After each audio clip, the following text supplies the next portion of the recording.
Hello guys, welcome to another video. I know it's been a minute, but yeah, I'm back. In this episode, I'm going to show you what's in my Stone Age primitive survival backpack. Let's get into it.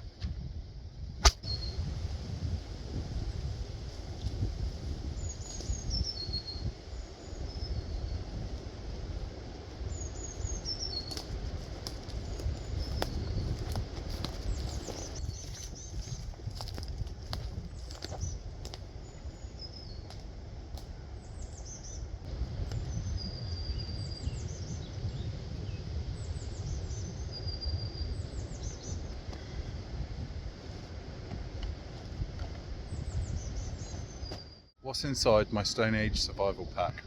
Right, so first off, a quick look at the actual pack itself. Very simple leather. Everything in here has been made by myself. Now, I try and stick to as sort of Meso and Neolithic as possible. I prefer those two periods of the Stone Age to Paleo, just because I've got a lot more versatility with resources and materials and just technology moving onwards, really. So I try and stick around sort of, 5,000-7,000 years ago. However, all of this is just pure replica. It's all kind of modern made, but to the style of the Neolithic. So again, please bear with for any inaccuracies historically, but it's just my sort of basic sort of primitive survival kit, really. So got a leather outside. All of this stitching is made by myself. So again, it's just been whip stitched around the bottom and then cross stitched over the top. Pretty simple drawstring duffel style to the bag, and then a shoulder strap, as you can see here. Extra cordage should I need it. A little bit of decoration on the bottom with a bit of deer skin. Yeah, that's kind of it. It's really rough and ready, really easy to sling over your shoulder. It's the right sort of size for everything I need to survive, for when it comes to survival camping or bushcraft backpacking, that kind of thing, but from a Stone Age period, and carries that sort of aesthetic. So a little bit more prim tech, a little bit more primitive technology, Stone Age, Neolithic sort of craft, paleo craft. So yeah, hope you enjoy. This is what I carry in my bag. So you can see I've got an antler tine here, which just acts as a drawstring. A little bit of deerskin again, just to sort of separate it, and then into the main pack. Now it is just one deep pocket, but I'll pull everything out one by one. So this is a drill that I made. So I flint knapped the arrowhead, the projectile point there, if it'll focus, there we go. It has been used, so the tip's a bit worn down. I need to touch it back up, but that's why I carry antler tines with me, so that I can resharpen everything. But essentially that's just for hand drill purposes. It's not an arrow, it's not a projectile, it's literally just to help with notches and fireboards, anything that I need to drill through and make holes with. It's a little bit on the windy side, so sorry guys if you can't really hear me, but yeah, this is essentially it here. So you've got a flint point here, deer sinew, pine pitch glue hafted into a piece of hazel, more deer sinew at the top as a bit of a grip for drilling. So by way of example, I've just got this little piece of wood here, and I'll just set it down, take my flint point, and then I can drill straight into it.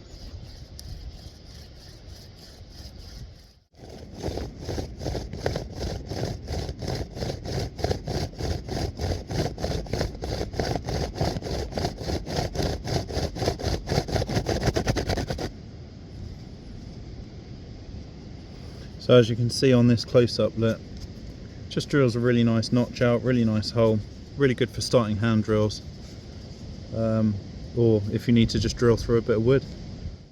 So while we're on the subject of fireboards, I've got a couple of hand drill fireboards here, or hearth boards. One that I've obviously just drilled into, for example. But I always like to carry one or two decent seasoned hearth boards with me, and then it's much more likely to get a coal. Right, next in the pack, a little ember pan, which again is leather, just to go underneath my hearth boards for catching coals when doing a friction fire. Got this other deer skin wrapped up in natural cordage again that I made. I tanned this one myself, and yeah, just made the cordage for it to go around. It's just a little offcut more than anything, just as a little sit pad or to hold bits together, or just as an extra layer that I can throw over my shoulders. And then in here I've got loads of different hand drill spindles, so you can see here a couple of willow, mullen, burdock and hazel. So they're just in my sort of primitive firelighting kit. So in here I've got a couple of knives and a couple of axes. I'll show you this first. This is my little stone tomahawk that I made. So again, flint napped the point, hafted it on myself. It's really good for processing wood, and yeah, there's a knot up here to add strength, but yeah, just a stone flint point. You can see right through it, the light. That's how nice it looks. Love this thing, really do. Complete back to basics. It's the right sort of size that I need for processing down little bits of kindling, little off strips of wood, you know. So yeah, handy. Okay, next up is the smaller one. So really baby one here. This is just for sort of processing plant fibres, processing deer sinew as well.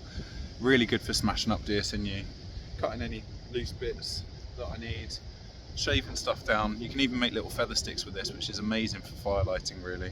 It's just such a small little tool, but really versatile, handheld, little mini hatchet. You can use it as a, you know, to process meat, process food, crush up your herbs, absolutely anything and everything for this. So, you know, hide processing, deer scraping, game processing. It's a really good little kind of hatchet processing axe combo. Really like it. That's it in comparison to the other one, just so you get a sense of scale. They're really cool pieces. Absolutely loved making these, and this sort of thing is available for sale, so just drop me a DM on Instagram if you're interested in buying any replica equipment. So then I've got a couple of knives. So again, a flint point that flint dagger that I napped. You can tell how sharp this is. Really fine edge. Just to show you sort of the functionality of these knives, I use a little bit of sycamore here, just by way of sort of example. Sycamore obviously is regenerative, grows in stools like hazel, so it's not too destructive to show you on a live one. But yeah, this is kind of it really. It's just anything this sort of size, you can hack through it like that, or you can do proper chest lever cut, get straight through it, it's not a problem. Second knife has this little handy leather sheath that I made. I just really like the detailing on the wood on this one more than anything, to be honest, so I'll bring you in for a closer look, but that's the second one. It's always good just to have two. And then last but not least is my Stone Age sort of possibles kit really. So I just keep it in this little bowl. This bowl is a coconut shell, which I used for eating out of, drinking out of, collecting water. So really good handy thing, and it can be used straight on the fire as well to boil water because it's hard enough, so that's always good and handy. So in here I've got a deer skin pouch that I made myself.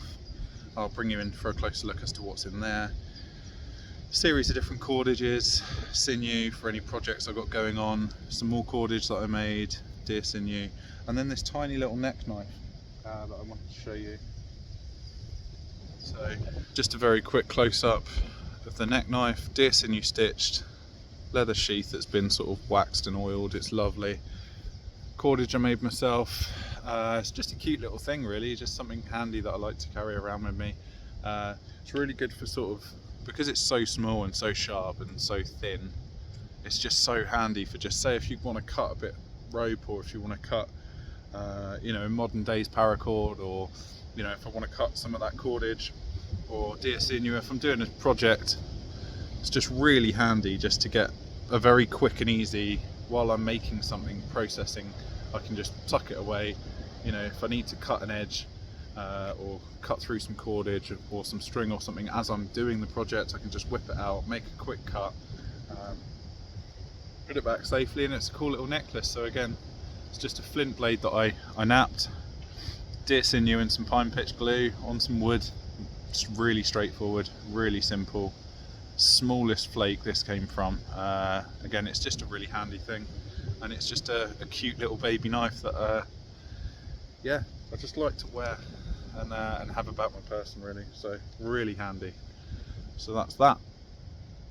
One more thing to mention as well, I like to just keep an antler tine and a small sort of hammerstone, flat hammerstone that can be used as an abrader, hard percussion. If I do find some flint, then I can nap something quite rudimental out and about on the trail.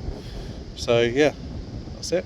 As I say guys, if I find a little bit of flint like this, for example, just on the floor, then again I've got a small little hammerstone that I can use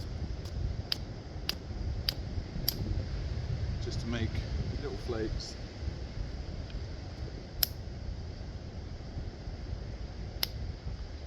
This sort of zigzag pattern works as an abrader as well, so I can abrade that edge. And just like that, I've got a really sharp edge that can be a rudimental tool on the go. So it's always good to have. The same with the antler tine as well, so if I've got any of my flint tools that I need resharpening, I can simply touch up the edge, as you can see there.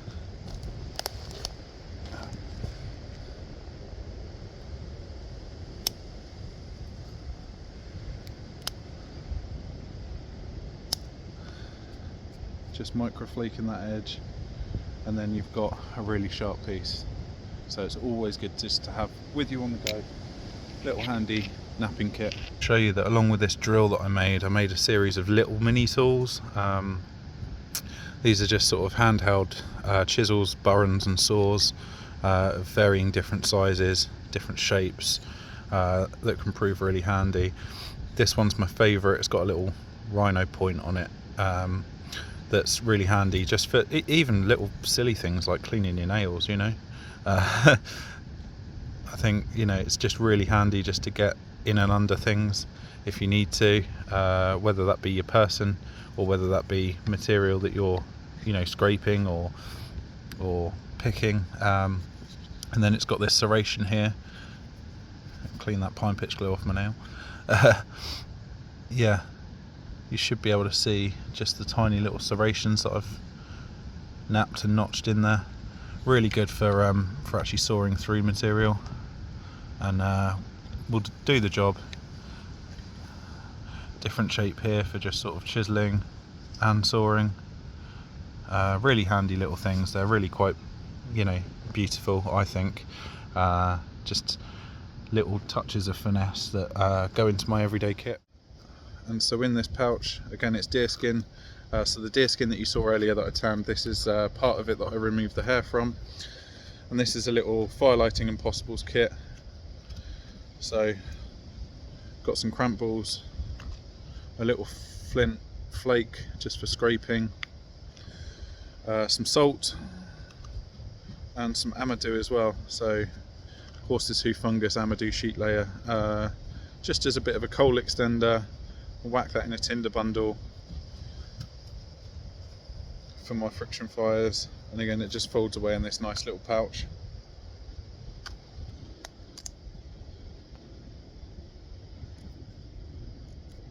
That's what I meant by that, just little point there.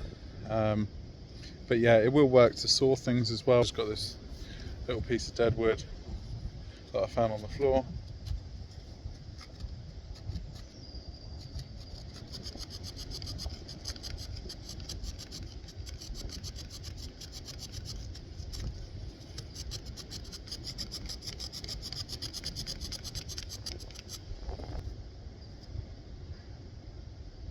Just there, flip focus. Just making little saw marks, as you can tell, and then you can get all the way through it. And again, it will depend on the girth of the branch that you're using, obviously, but it's quite handy just to get the first bit, and then, you know, you're away. but it's just a really handy little thing. You can use the flat of it as well just to scrape, or use as a chisel. Yeah, I really love this thing. It's one of my favourite bits of the kit.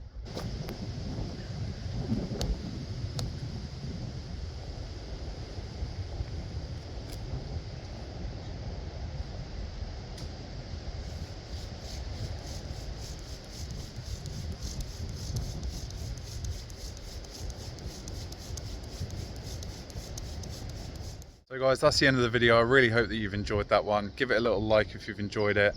Don't forget to subscribe if you're new to the channel and like this kind of content. And also let me know in the comments, guys, do you want me to do a 24-hour survival challenge doing nothing but camping and surviving for 24 hours using nothing but this and the kit that you've just seen today? Let me know in the comments. I'll see you on the next one.